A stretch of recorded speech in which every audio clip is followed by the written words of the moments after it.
aportaba y complementaba, y también aportes de colegas que sacaron algunas líneas, algunos antecedentes puntuales que abordaban a esta investigación en sí.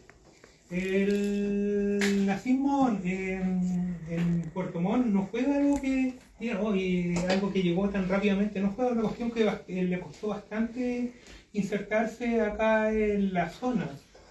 Fue una cosa bastante compleja, en el sentido de que a la gente de la comunidad alemana le costaba entender esta idea, le costó mucho entrar a los clubes, especialmente en la zona de Osorno y otros lugares, pero comenzaron a penetrar estas nuevas ideas, especialmente en la juventud germana, especialmente. De ahí comenzaron a surgir núcleos que simpatizaban con esta idea desde el año 30, 31, hay antecedentes por ahí, pero ya cuando se comienza a institucionalizar el partido nazi allá en Alemania, ya comienza a agarrar vuelo y a comenzar a penetrar en los distintos órganos de la comunidad alemana acá en Puerto Montt desde el año 1931 en especial. Esta organización nazi, el nazismo lo que pretendía era vincular lo que era la cultura alemana, las ideas de la comunidad alemana, la idea del imperio germano, porque esas eran las ideas que tenían que primar, porque tuvieron que adaptar la forma de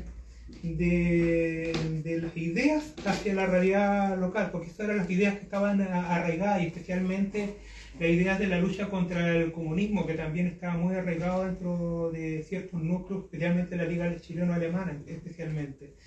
Y ahí comenzaron a articularse y a organizarse. Después, ya cuando ya el año 31 comenzaron a articularse y penetrar en las distintas organizaciones alemanas, comenzaron a surgir organizaciones.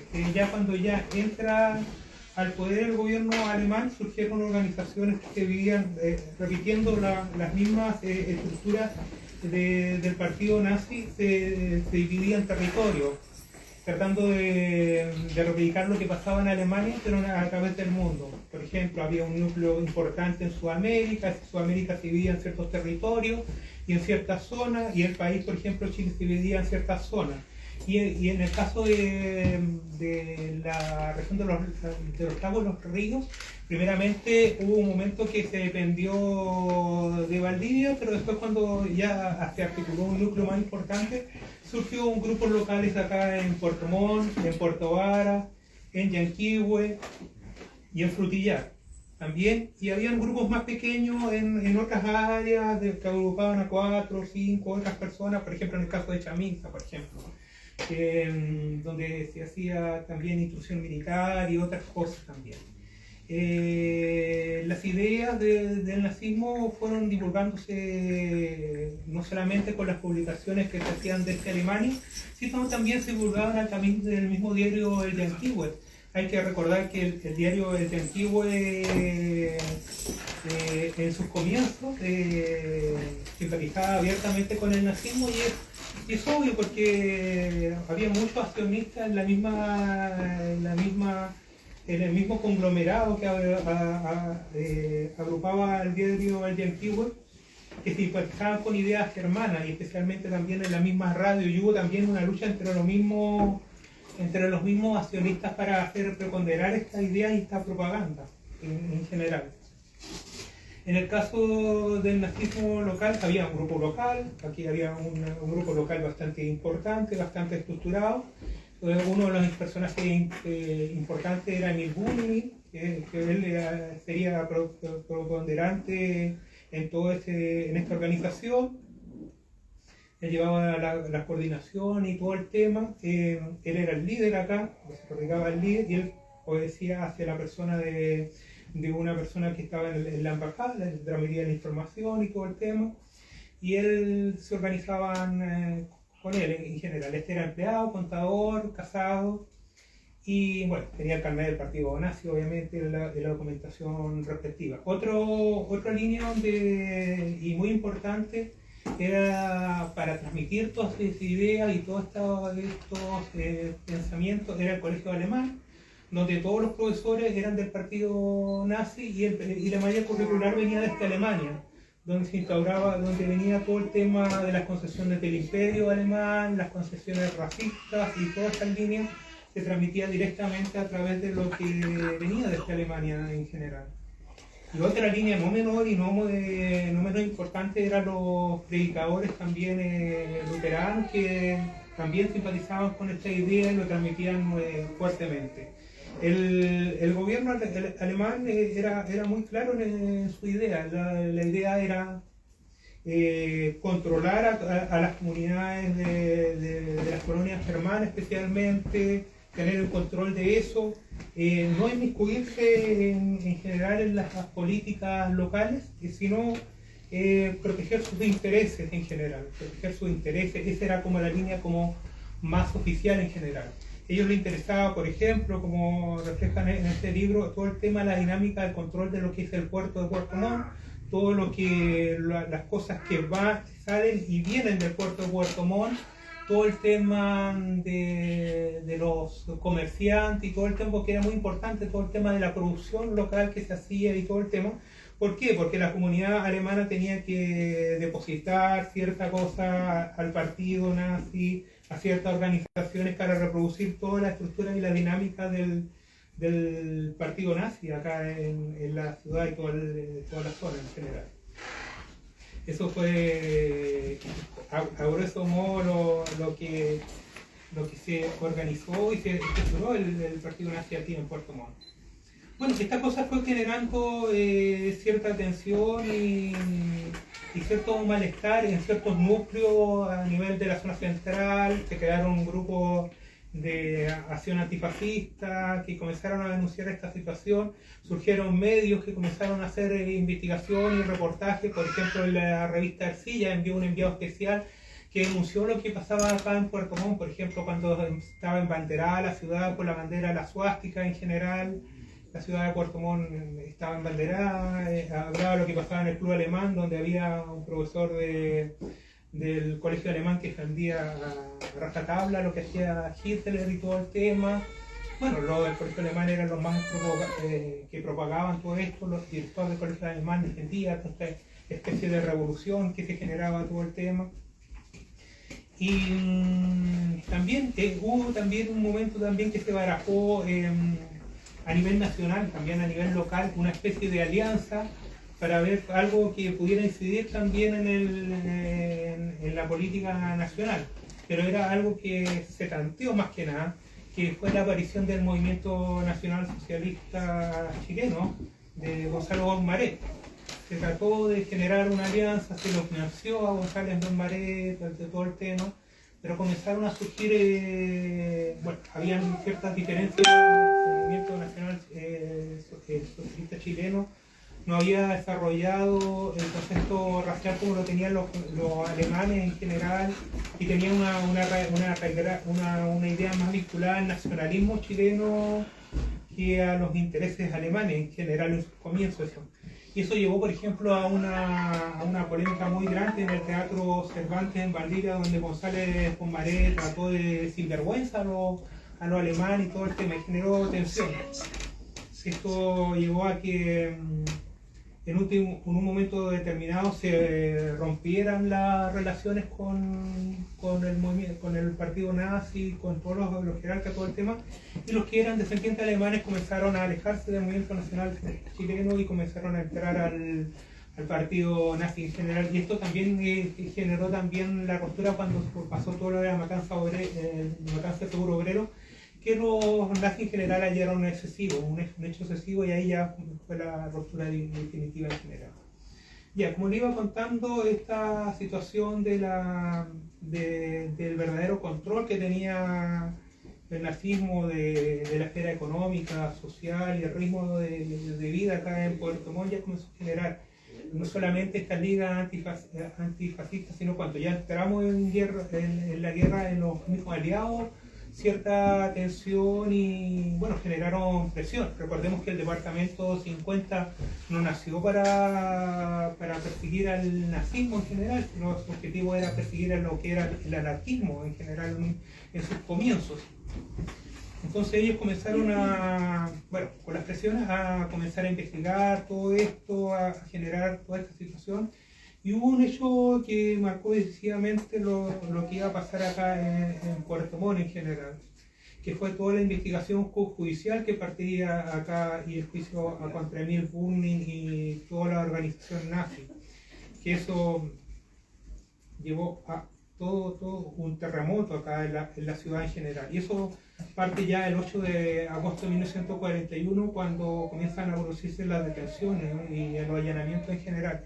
Esto parte por dos personas que hacen la denuncia, porque aquí hay que entender que la comunidad alemana o todo el tema también había tensiones dentro de la misma comunidad, y hay dos personas que hacen la denuncia y genera todo este terremoto que lleva a desarticular las operaciones en general de lo que es el nazismo acá en Puerto Montt. Estas dos personas se llamaban Walter Nikliches de Puerto Varas y Ludovico Lins. Esas dos personas con su denuncia especialmente contra los líderes y Brüning, los gente que operaban en Puerto Varas y Archivo de Frutillar, entregan información, entregan una especie de insignia en el tema de que habían hecho una especie de insignia conmemorativa que habían hecho. Y bueno, ahí se da la orden, actúa el juzgado del crimen de Puerto Montt y actúa el intendente en general. Después opera también el juez de Puerto Varas en general y comienzan a haber todas las detenciones, los allanamientos. Genera una tensión grande en la comunidad alemana cuando ya se da la orden de trasladar a esta gente a la Corte de Apelaciones de Valdivia. En esos días, bueno, aparece el cónsul defendiendo, obviamente el cónsul alemán desmintiendo toda esta cosa, que todo esto era, lo que hacían era legal, que solamente rescataban todo el tema alemán, todo el tema de la cultura y todo el tema. Pero bueno, esta gente es trasladada hacia la Corte de Apelaciones de Valdivia, y bueno, y ahí aparecen como la Corte de Valdivia. La Corte de Valdivia tiene una tradición bien particular. Bueno, hoy día ha salido harto con el caso de Julia Chonil, pero tiene una historia larga. Bueno, ahí dijeron que esto, lo que hacían esta gente era absolutamente normal, que defendían los ideales y los ideales de la raza alemana y todo el tema. Y bueno, estas personas de la Corte querían dejarlas libres al tiro y todo el tema. Recordemos que la Corte de Apelaciones de Valdivia tiene antecedentes, por ejemplo el caso de Pamper Egoyen, quedó impune, Corte de Valdivia, la masacre de Frutillar, 3 campesinos, Corte de Valdivia, todo queda impune. Y bueno, y esto que también quería hacerlo, pero ahí surgió la defensa del gobierno, porque el gobierno estaba muy presionado, y bueno, tuvieron que exigir, ¿no?, que siguieran detenidos, y que, bueno, ahí la ganan en la Corte Suprema y comienzan a seguir las investigaciones en general. Siguen las investigaciones, siguen las detenciones, que al final objetivamente lo que logra es paralizar las actividades del nazismo en la ciudad de Puerto Montt, de sus militantes en general, y las detenciones, bueno, al final no llegan a nada en general, como lo que pasó ahí en la Corte de Valdivia. Otra cosa que ya el gobierno norteamericano, hay que decir una cosa que, porque hay gente que se sorprende de esta cosa. Ocurre la detención en Puerto Montt y hay una conferencia de prensa en la Casa Blanca sobre lo que pasa en la ciudad y todo. Preguntan los medios de comunicación, al secretario de Estado, todo el tema, lo que pasa acá en Puerto Montt, porque es muy llamativo. ¿Por qué? Porque ustedes preguntaron, oye, estamos en plena guerra, la Segunda Guerra Mundial, los norteamericanos, todo el tema.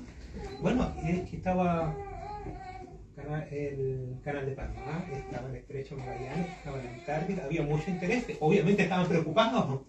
Y después, bueno, después cuando ya las cosas comienzan a agarrar, bueno, el Franklin Delano Roosevelt firma un documento para perseguir, sancionar económicamente, multar, sancionar, como las sanciones que se aplican actualmente, las que aplica Estados Unidos, que esa la aplicó Franklin en el mundo, y específicamente en el documento hay varios comerciantes directamente de Puerto Montt, muchos comerciantes de Puerto Montt. Esa lista salió publicada en el diario Yanquihue, después también una lista lo manejó también el gobierno norteamericano y también en la embajada británica. Y la embajada británica trabajó con espías para incautar cartas y documentación de este mismo Puerto Montt. Porque esta es una cosa seria. Estamos en una guerra y los tipos querían preocuparse de este flanco. Recuerdo, todavía no está el desembarco en Normandía, no está logrado. Y este tema era importante, especialmente el desplazamiento en el Pacífico. Estamos en la guerra con Japón, igual también que ellos también evaluaban. Y bueno, en las investigaciones también hubo una denuncia en español, también lo que pasaba en Calbuco, también que preocupó bastante todo el tema de la operación de submarinos. De submarinos hay denuncias de que operaron 1, 2, 3, no sé cuántos submarinos, una investigación de investigaciones, se detectó que habían alemanes ahí que estaban operando en cierto grado ahí, que tenía cierta simpatía. Hubo también una persona diplomática recorriendo, hubo que tener que buscar una isla también ahí, pero fue bastante llamativo. Con el desbaratar ya el tema del nazismo, bueno, con las sanciones, no solamente se volvió con el tema de materias primas, ya no podían operar los comerciantes de Puerto Montt, pero no tenían materias primas, se les empleaba todo el tema por las sanciones, Estados Unidos las sanciones, que eran brutales, y también se volvió bastante a la economía de Puerto Montt, que fue una cuestión bastante complicada, y también hubo una situación bastante compleja en la población de Puerto Montt, bastante golpeada por eso. Ya cuando se sabe, y esto es llamativo también, que ha llamado la atención también, que cuando se logra el triunfo de los aliados ya en mayo del año 45, noticias llegan pronto acá a Puerto Montt, se transmiten, llega por United Press al diario Yanquihue, el diario Yanquihue la transmite a Radio Yanquihue ya cuando ya se dio vuelta la situación en el diario Yanquihue, ya a partir del año 1943. Se organiza grandes manifestaciones, grandes marchas, celebrando el fin de la guerra por mucha gente, salió la población por colegios, se hicieron actos en los colegios celebrando todo el triunfo de los aliados. Y bueno, fue una situación que se celebró bastante, desde tanto la comunidad alemana, que estaba muy golpeada, no solamente por todo lo que significó la guerra, pérdidas familiares, pérdidas económicas, sino todo el drama de encontrar a Alemania en ruina, y trataron de ver las posibilidades de ayudar en lo que se podía económicamente a las poblaciones alemanas allá. Eso más o menos como una pincelada de lo que ustedes van a encontrar en este libro, en esta investigación que hemos realizado, y espero que pueda ser un aporte para superar traumas que hay en la ciudad de Puerto Montt, temas que no se tratan, que no se investigan con la debida seriedad, como deberían tratarse, como son temas históricos que se deben tratar, por lo que es la idea en general, porque no puede quedar temas vedados para tratar en general. Eso es como en general lo del libro. No sé si tienen alguna consulta, duda por allá, por ahí conversar un poquito. ¿Sí? Al tiro. Bueno, agradecerte por el libro, por la investigación. Me preocupa un poco cuál fue la relación que existió desde el principio de la inserción nazi a través del nacionalsocialismo en Puerto Montt, cuánto eso duró en el histórico en el tiempo. Te lo pregunto directamente porque es muy similar la ideología nazi con el sionismo, y hoy día estamos viviendo un proceso más o menos similar a través de lo que está pasando también en la comuna. La inserción del sionismo en la comuna se está dando de la misma manera que se dio hace muchos años con el nazismo. Bueno, en lo local. Bueno, respecto al sionismo, es una historia distinta a esta, yo creo. Bueno, ellos están arraigados de hace muchos años con su red y todo el tema, que este libro no lo trata. Pero este es un tema que se desarrolló entre el 31 y el 45, y esto es una particularidad de esto. Lo que hubo después responde a otra época, responde a otras situaciones, y respecto al sionismo responde a otras situaciones cuando ya el imperialismo actual, especialmente el imperialismo británico, con otras dinámicas y otras respuestas también, que es una situación distinta, no menos brutal, pero es otra dinámica. Claro. Se dio entonces en ese tiempo se dio entre el 31 y el 45 sí. En Puerto Montt, la inserción directamente de este nazismo, de la vertiente más hitleriana, como le podemos conocer, como podemos denominar. Y acá había harta vertiente de este tema esotérico y otras cosas que fueron repercutiendo con otras características y otras formas. Pero eso es posterior al 45, con otras situaciones particulares que responden a otras épocas, a otras situaciones. Y otra el estudio, el Serrano y otras cosas. La última para poder cerrar. Con respecto al tema del nazismo, tú hablaste de que se arraigó también desde la iglesia luterana. No, la iglesia luterana fue muy activa con el tema de la defensa de la idea del nazismo, lo divulgaban en sus prédicas, los predicadores, defendía la acción del ejército totalmente. ¿Va de la mano No, iban de la mano. Una ideología supremacista con la idea de la... Pero bueno, eso lo tenía cierto grado Lutero igual, en un momento determinado. En un momento determinado, si uno hace una mirada crítica a lo que ha sido el desarrollo del protestantismo en Alemania.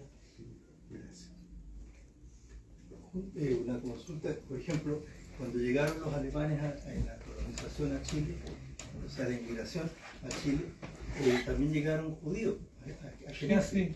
Entonces, ¿cómo fue la relación ante aquí en Chile por los nazis cuando surge el nazismo acá? Bueno, acá como este libro aborda Puerto Montt, yo lo único que te puedo decir es que había tensiones dentro de la misma comunidad porque siempre se le muestra como un todo. Acá estamos hablando, el libro habla del nazismo, la gente que simpatizó y todo el tema, y estas denuncias, como yo te digo, es las tensiones que había dentro de la misma comunidad nazismo. Porque esta cosa, hay muchos apellidos que son judíos. Y esta denuncia viene desde el mismo entorno, porque si no, no habríamos llegado a toda la cantidad de información, porque eso hay denuncias dentro de la misma comunidad, y hay una ruptura ahí. ¿Por acá? Sí. El tema de las fuentes primarias, ¿tienes que encontrar en el colegio alemán algún currículum, folleto de ese tiempo? Del colegio alemán traté de buscar en el archivo nacional, estaba toda la documentación que recabó el departamento 50, toda esa documentación, y el resto yo no he encontrado nada. Traté de buscar fuentes también alemanas, buscando también antecedentes del mismo colegio alemán, pero el colegio alemán, la documentación hasta bien antigua también ha sido selectiva. O sea, esa etapa es como saltarse una cuestión. Hay fotos, hay libros, por ejemplo, de uno de los profesores que era nazi acá y que es un libro muy pequeño de pintura, pero no sale nada de su etapa del nazismo, que está totalmente documentada. ¿Pero le ayuda al colegio alemán, le colabora, le entrega información a usted o limita? No, el colegio alemán no, para ellos no existe esa etapa histórica, ellos no la abordan, y eso ya está todo investigado, está el departamento 50, los archivos, la documentación. Porque el colegio alemán ellos lo saltan esa etapa, para ellos no existe esa etapa. Esa etapa histórica saltan del año 39 45, una cosa, una laguna mental que tienen. Primero, felicitaciones por el libro. Este es un tema que, aunque parezca ya del pasado, lejano, no, es muy actual. Lo que está opinante sobre el colegio alemán, por ejemplo, que el colegio alemán hace una separación, pero hay que decir también, en honor a la verdad, que en el colegio alemán también ellos han pasado por sus altos y bajos. Son estas comunidades cerradas que existen aquí en nuestra ciudad y que nosotros no conocemos. A lo mejor aquí alguien estudió en el colegio alemán, pero aún así, que haya estudiado o que tenga un niño en el colegio alemán, no significa que conozcan todo por dentro. De lo que yo sé es que hace algunos tiempos, en dictadura, hubo un rector, sí, y ese tipo fue jefe de la iglesia luterana, no sé cómo se dice jefe, en este caso será un pastor mayor. Y ese tipo empezó a andar contra la corriente aquí en Puerto Montt. Y no nos enteramos de eso. Y ese tipo tuvo que irse de aquí. y se fue enviado, pero no trasciende más, qué sé. Pero es un tema actual. En el día de hoy sale una carta de René Huxlöche,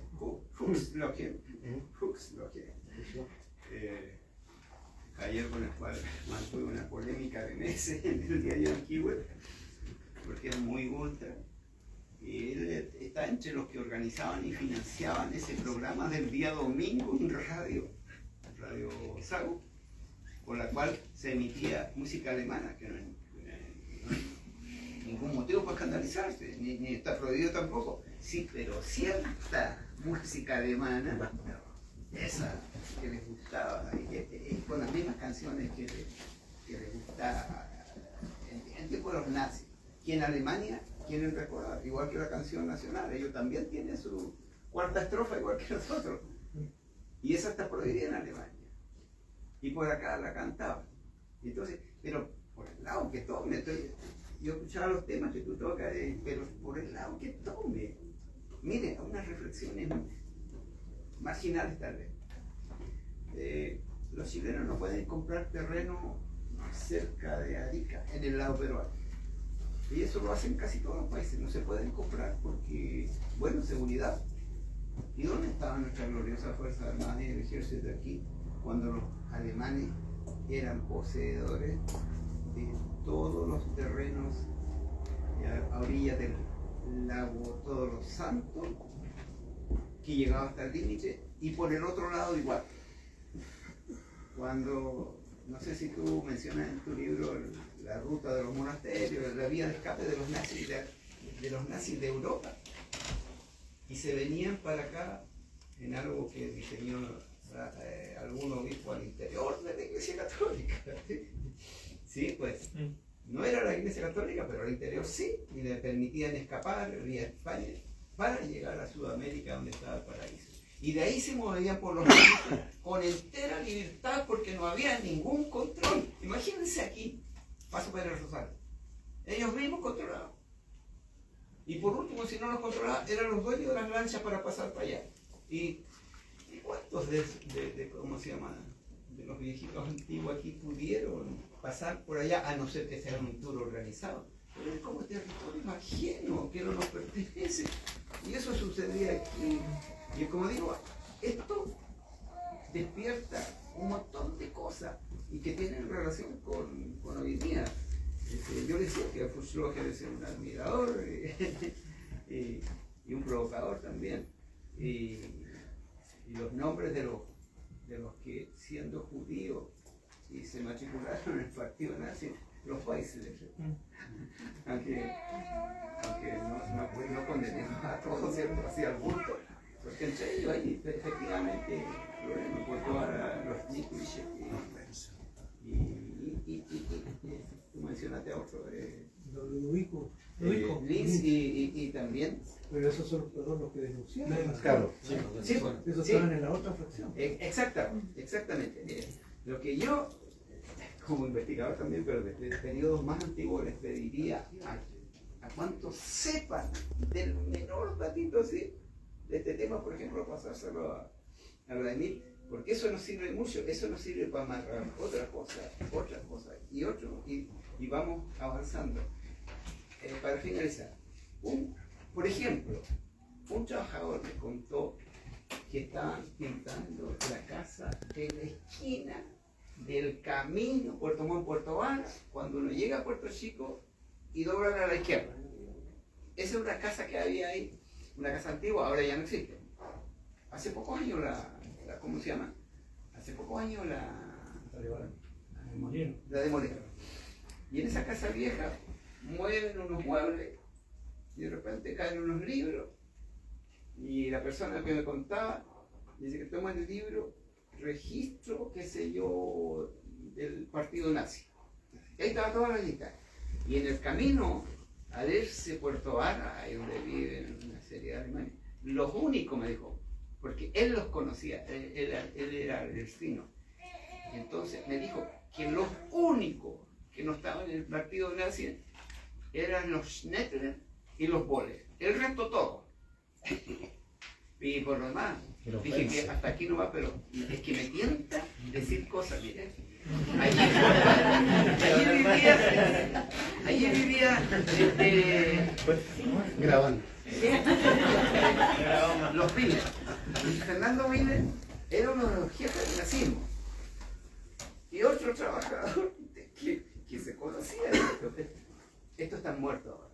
Me contó lo siguiente. Ahí en el todos trabajaban, iban y volvían por las noches, cansados, trabajaban, decían, trabajo ahí arriba. ¿A dónde ahí arriba? ¿Dónde los alemanes? Entonces, no me dijo quién era su patrón, pero yo supongo que vino. Y le dijo que se iba tarde, pero que no pasaran por ese potrero. Entonces, cansado, quiso pasar por el potrero y además la curiosidad. Parece que de repente escucha órdenes, trote para acá, para allá.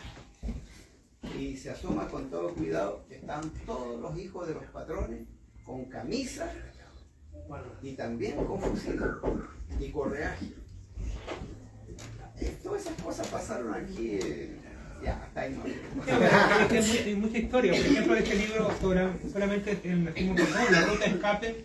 Por ejemplo, está la ruta de escape de la zona de Coyamó, la dirigente del Gran Espíritu, por ejemplo. No, yo no lo he hablado, lo hablé en el libro de la historia de Coyamó, de todo el tema. Pero ahí no estuvo la iglesia, estuvo otra reunión, pero eso sería muy largo. El tema de Canaris, por ejemplo, que estuvo acá y todas las redes. Pero este es un tema militar. Recuerde que Canaris fue también opositor y estuvo también en la. Por eso yo tampoco no abordo el tema de Canaris y todo el tema, que tenía otros planes. Y bueno, porque el tema es complejo y hay otras ramificaciones que se habrían abordado, pero no, eso se abordarán en otros trabajos, en otras cosas. Por ejemplo, otras comunas me dicen, sí, yo los tengo definidos también para otros futuros trabajos también, porque yo sé otras cosas, otras dinámicas, pero bueno, se abordarán en otros trabajos y en otras líneas sobre este mismo tema. Pero bueno, hay otros temas que estoy abordando que vienen ahora. Señor Soto, con respecto a su investigación, por ejemplo, en el año 32, acá, bueno, existe la República Socialista, el 32, pero también que ocurre lo del seguro obrero, entonces tiene 38. A lo que voy es que cómo influyó el nazismo en la política chilena de ese tiempo, usted habla hasta el 45, y también cómo continuar, yo entiendo que también es parte de otra investigación que tiene usted, cómo también el mito sobre el refugio acá entre Chile y Argentina, el sur de ambos países, fue un refugio para todos estos nazis que arrancaron. Y para finalizar, que nos relacione con los militares chilenos de la dictadura con respecto a la influencia prusiana, porque también se ve con respecto que llega a su cúspide en el 73 con el golpe de Estado y todo lo que ocurre en la dictadura, pero es una relación, un hilo conductor en ese ámbito, por favor. Bueno, son temas como bien distintos. Voy a ir pasando. El tema del refugio nazi, sí, hay varios nazis que se refugiaron, estuve en Bariloche viendo todo ese tema, toda esa dinámica de allá lo que está pasando. Sí, se refugiaron en varias partes y todo el tema, pero... Y también usaron rutas de escape, en el caso de Coyamó, zona de Peulla, todo el tema. Bueno, se dio esa situación. Pero es otra realidad, ya es un poder político que pierde, porque acá estamos hablando de un poder político que pierde, el año 45 pierde, se vienen para acá y todo el tema. El tema del prusianismo y los militares, sí, eso del año 1891, con este general que vino a hacer todo este instructivo, que era formante del imperio germano, o sea, del imperio alemán, que siempre se me olvida Conrad, que era hijo de agente del imperio alemán. Pero esa es otra dinámica y otra situación. El caso de Canaris, por ejemplo, también, todo el tema de la inteligencia acá en Puerto Montt en la Primera Guerra Mundial, pero otra dinámica. Canaris era también, aunque fue parte de toda la dinámica del gobierno alemán, él tenía otro objetivo con el tema de Hitler, todo el tema, que era otra dinámica en general. Y lo que pasa en el régimen militar, bueno, yo he escrito el libro sobre Unidad Popular en Puerto Montt, golpe de Estado en Puerto Montt, el año 70. No, hablo de la influencia del nazismo, el nazismo en las Fuerzas Armadas. Es que acá las Fuerzas Armadas tenían otras vertientes que le atraían harto. Por ejemplo, el franquismo, el fascismo, el corporativismo, Pero al final triunfa lo que a Pinochet le convenía, que todo era fuera de Chicago los que le financiaron el golpe, que fue Estados Unidos. Y ahí comienza a liquidar a Lee, al hermano de Lee, los Lee y a todo el tema. ¿Sí? Disculpa, sabes que, perdona que primero agradecerte, yo no tenía idea que me conoció una compañera y me vino para acá. Qué bueno que pongan un tema como este, en un tiempo donde pareciera que todos somos unas blancas palomas que venimos de la nada, y cuando en realidad estamos llenos de historias tapadas de una arbitrariedad que tiene un sustento ideológico y filosófico, y que hay familias enteras, tradiciones enteras en el sur de Chile, que las tapan, se blanquean, guardan las fotos y aquí no ha pasado nada. Yo recuerdo perfectamente el año 81, fui a una casa de la familia Grasau, porque una de las Grasau era compañera mía del liceo, tercero medio. Él fue nazi. Bueno, y Grasau en la casa a mí me trataba muy bien porque yo era la estudiante y bueno, tengo los ojos azules, y la cosa es que me trataba muy bien, además la empleada me veía muy bien, y creo que ella se había bien. Pero en su casa, ¿a dónde voy yo? El nivel de legitimidad que tenía ser nazi acá era muy grande, porque en la casa de los Grasau, en la chimenea, había un retrato de Hitler, así como hay familias que ponen al Papa Juan Pablo II. Bueno, aquí está Hitler. Y luego mi mamá, que estando mi padre preso, le tocó trabajar como empleada doméstica, a veces iba a hacer lavado o a cocinar a la madre del general Stange, que fue miembro de la Junta. Y en el dormitorio de ella había un retrato de Hitler igualito que el Papa Juan Pablo. Entonces, tenemos que pensar que generales de la más alta, o sea, militares de la más alta formación de las Fuerzas Armadas del Sur de Chile, no solo vienen del nazismo, son admiradores de ellos. Y por último, para cerrar, hay testimonios que yo he leído de personas que fueron víctimas de tortura en locales que aún no se conoce cuáles fueron y donde estaban ubicados en campos en las afueras de Osorno, ya con la DINA andando 75, 76, que torturaban gente chilena, pero había gente en alemán dando instrucciones. Y eso, quien haya vivido en Osorno y haya trabajado en los campos de los gringos, reconoce el idioma. Mi padre lo reconoció, lo torturó. Entonces, lo que quiero decir es que ellos descubrieron, hay una ideología de supremacía que justifica cualquier aberración sobre otro ser humano, incluida la tortura sistemática, y que ellos vienen acá, tal como lo dice muy bien Vladimir, pero se van quedando y van generando generaciones posteriores, porque a mi padre y a los otros compañeros no los torturaron viejitos ancianitos nazis, gente de 30, 40 años, pero que era de acá, del sur de Chile, Osorno, Puerto Montt. Entonces, muchas gracias por ponerlo, porque esa gente ha venido ganando poder acá en el sur, en las asociaciones de camioneros, de lecheros, etc. Y nosotros miramos impávidos del resto cómo se va instalando una ideología, una manera de mirar el mundo que justifica cualquier tropelía contra el resto de la humanidad. Y nosotros no debiéramos estar desde la indignación. Y estas cosas desde la indiferencia, porque en eso estamos, flojos de indiferencia. Así que muchas gracias, porque yo creo que cosas como las que tú haces ayudan a que dejemos de flojera, cuando quiera pensar, y además porque podría llegar, pero que no, a gobernarnos un nazi de pura fe. Así que muy a tiempo y muchas gracias, felicitaciones. Pero como bueno, digo, bueno, estas situaciones, bueno, ahora viene un libro que voy a sacar sobre el tema del Fondo del Toro y bueno, ahí se van a ver el tema de lo que ha pasado con estos grupos de poder y cómo operan criminalmente, especialmente lo que fue el Fondo del Toro, no solamente en el tema de represión política, que ya es brutal, pero en la forma delictual de cómo robaban tierra, robaban a los campesinos en forma brutal, lo que pasó desde el año 41 en adelante, porque todos quedan en el tema de dictadura, pero esta cosa fue sistemática. Y bueno, ahí van a verlo en el libro que ya envié también, que viene pronto, ese el fondo del todo el tema. Tengo que hacer una colación. Y Tío el hombre está tratando de enlazar como todo el sistema prusiano del ejército de Chile con el tema nazi. El prusianismo en Chile empezó con el general Emilio Corna. Era mucho antes de Hitler, el tiempo, cuando Chile se prusianizó después de 1879, después de la guerra del Pacífico. Cuando el ejército chileno cachó que su doctrina ya no era adecuada a la guerra moderna de esa época. En ese tiempo el imperio prusiano, junto con el imperio austrohúngaro, venían saliendo de la guerra de Crimea, que es donde ahora está peleando Putin. Evidentemente tenían tecnologías europeas, que en ese tiempo todo lo que llegaba a Chile era europeo. Por lo mismo buscaron un general alemán, Emilio Corner, y no mucho, perdón, Alemania en ese tiempo no existía como tal, era Prusia, más otro estado chico. Entonces, el nacionalsocialismo empezó con Hitler, pero empezó en 1983, cuando él fue elegido canciller. Es decir, enlazar la formación prusiana del ejército de Chile con el nacionalsocialismo, algo que no tiene ni pies ni cabeza.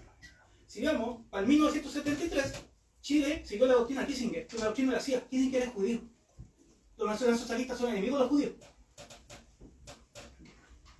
Veamos eso. Veamos cuántos, gente del tiempo del estado de golpe militar, estaba con los judíos y cuánto realmente con doctrina prusiana.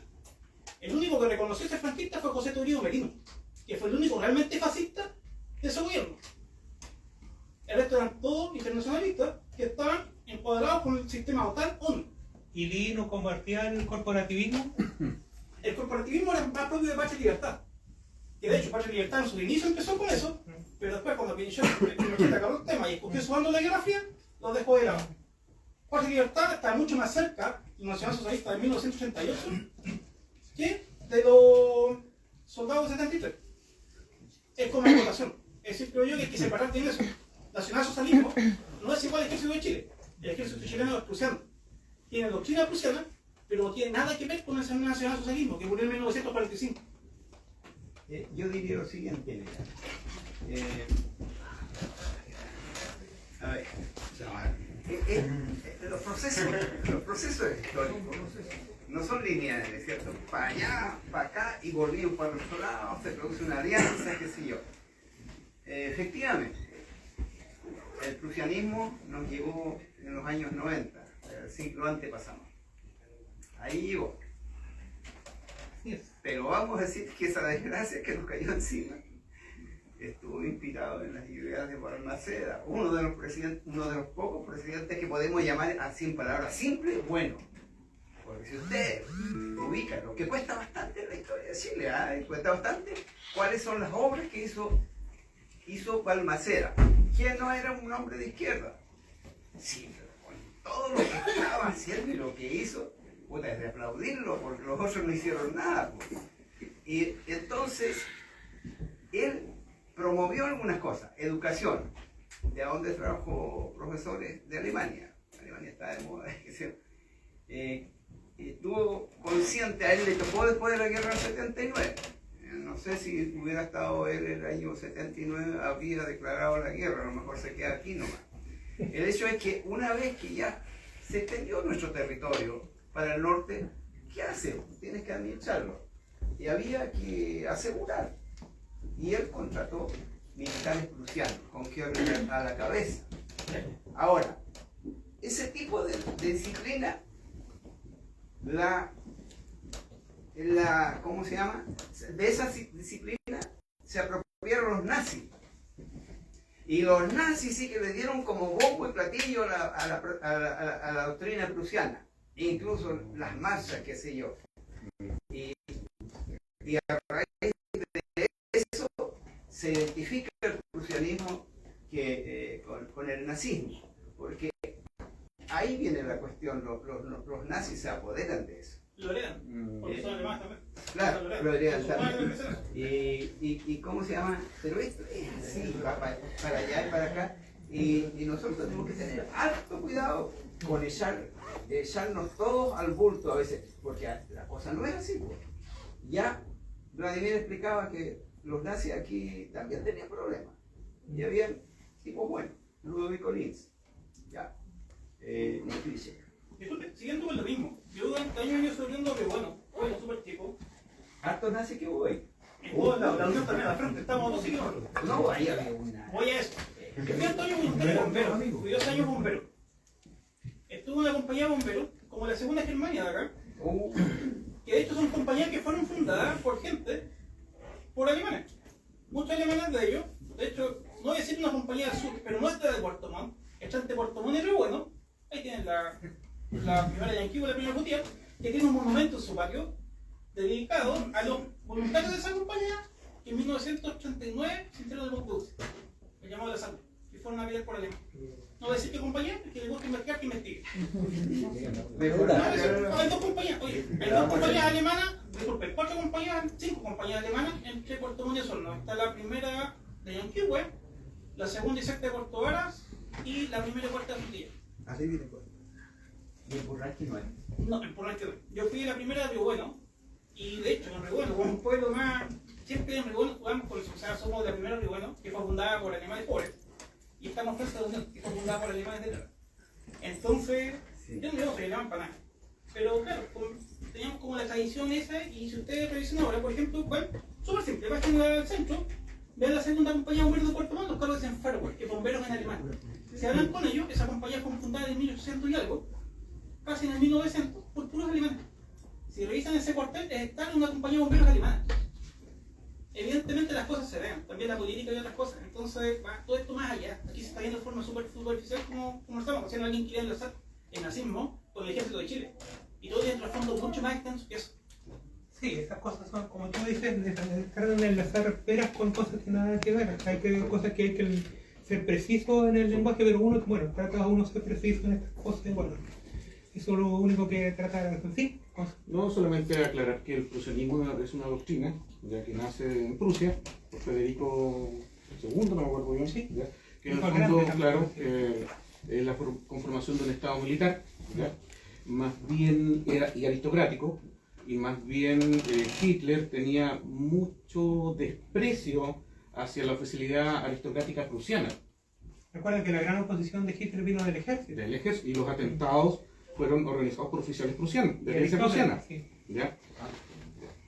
Bueno, dicho eso, la pregunta que le quería hacer es que si usted tuvo la posibilidad en las fuentes para la construcción de su libro, de su estudio, de contactarse con descendientes o con alguien ligado al nacionalsocialismo.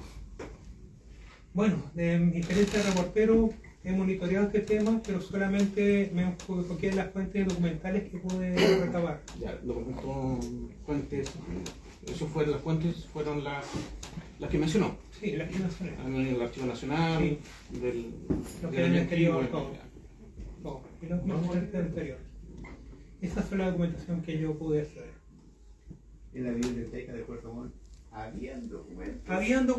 Habían documentos de la época de la guerra, de la Segunda Guerra, documentos de esa época. Habían documentos de propaganda, de todo el tema de la acción militar que a mí me mostraron en un momento determinado, pero eso fue el año 80, recuerdo.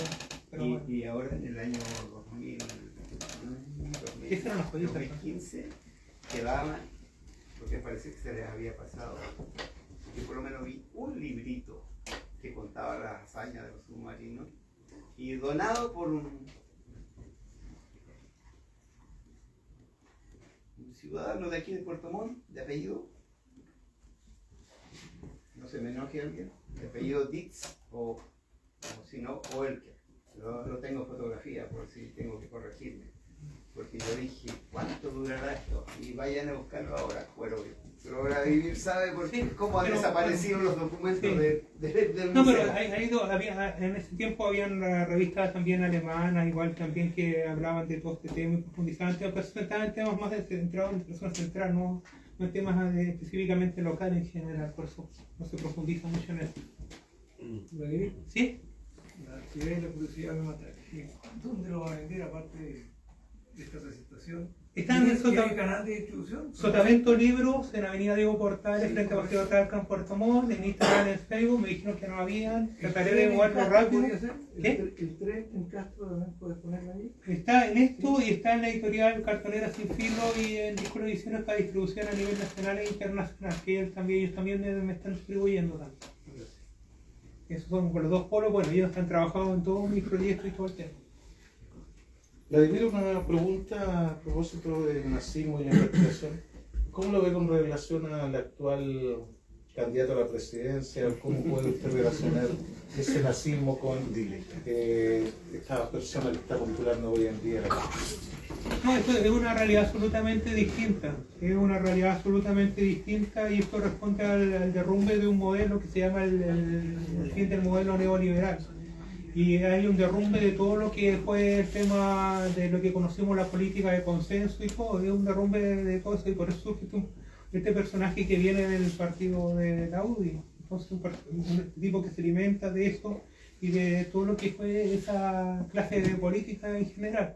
Y ese discurso, bueno, es el derrumbe de toda esa política de consenso que vamos a ver en estos años que vienen, que va a ser el derrumbe, no solamente en este año, sino también del otro lado también ese derrumbe, porque tiene que surgir otras dinámicas políticas que respondan a la disputa que estamos viendo de esferas de dominio entre China, Estados Unidos y en cierto grado, aunque yo creo que Rusia está dependiendo de China en general. Saliendo un poco de lo que dice usted, pero yendo un poco más a lo que dice el hombre, no sé si el hombre investigaba un poco la militancia de Salvador Allende en el nazismo de 1988. El hombre fue militante nacionalsocialista, nazista, chileno, que tenían una pequeña diferencia con los nazis per se, que eran los alemanes, pero Allende militó ahí durante 2 años. Un momento, no me pise los callos, porque ahí sí que voy a hacer pan. Voy a militante socialista porque... claro. Entonces, como digo yo, hay mucha gente que confunde fascismo con derecha. El fascismo y la derecha no tienen absolutamente nada que ver. El fascismo totalmente estatal. Un fascista está totalmente en contra de la derecha económica liberal, porque es lo de Milei y lo de Casi. En 1938, Allende militó en 1932, en 1932 militó en el Partido Nacional Socialista Chileno. Bueno, entonces no sé si investigó eso, porque aquí el hombre lo único que quiere es enlazar a Casi a la derecha, a mí la derecha, pero quiere puro enlazar a Casi a la derecha con el nacionalsocialismo. El nacionalsocialismo es mucho, va mucho más allá de su padre es nazi. Su padre fue nazi. ¿El de Allende? De Castro. Sí, pues, bueno, pero ahora, si no habláis con un ruso de hoy, su abuelo fue comunista. Sí, sí. Porque en los años 70 todos eran comunistas, o sea, es lo mismo. Sí, es cierto. O sea, si habláis ahora con un venezolano, que su papá todavía está allá, su papá es chavista. Es súper simple, son totalitarismo. Por favor, no dejemos pasar eso de Allende porque... Allende no ve. ¿Puede hacerlo Sotavento? Sotavento lo puedes comprar en online. No, González Bombarejo, diputado por Miga. Pero bueno, están diciendo ahí que... Ese fue nazista. Vamos encerrando varias. Sí, antes de que tengo otra interpretación de que conversando. Hace tiempo estaba el nombre de la placa, era licencia. Cuando investiga, el nombre está ahí. Como sin interrumpir, que sea como la de Vladimir el tema y si quieren después como más abierto, no sé. No, sí, vamos cerrando ya. Sí, por eso.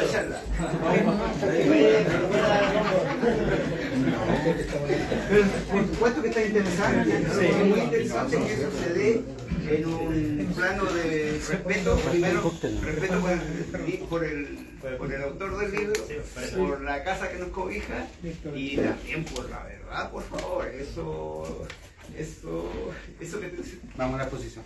Sí. Mire, yo soy historiador. Espera, arreglamos eso y después... Sí, respetemos el evento acá, por favor, y no malinterpretemos. Gracias a Vladimir Cárcamo, un aplauso para él. Por supuesto.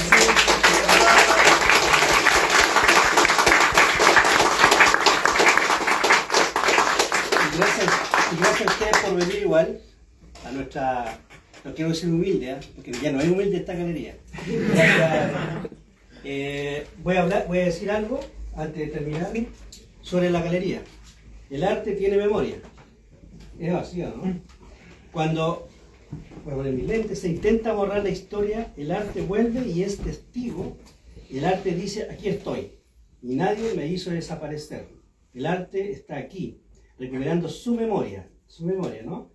El arte en su papel como guardián de la historia colectiva, el arte tiene la capacidad, y esta capacidad de resurgir y testificar cuando hay intento de borrar el pasado.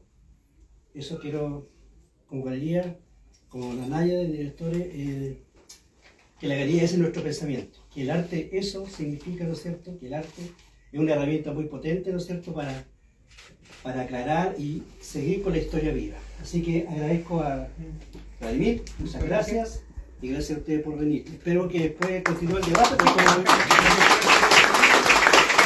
Ahora, ¿cuál es la librería? Se terminó la librería Juan Libro, fuimos a comprar el último. Traje aquí, Así que acá hay más espero libros. que venga más libros. 25. 25 libros.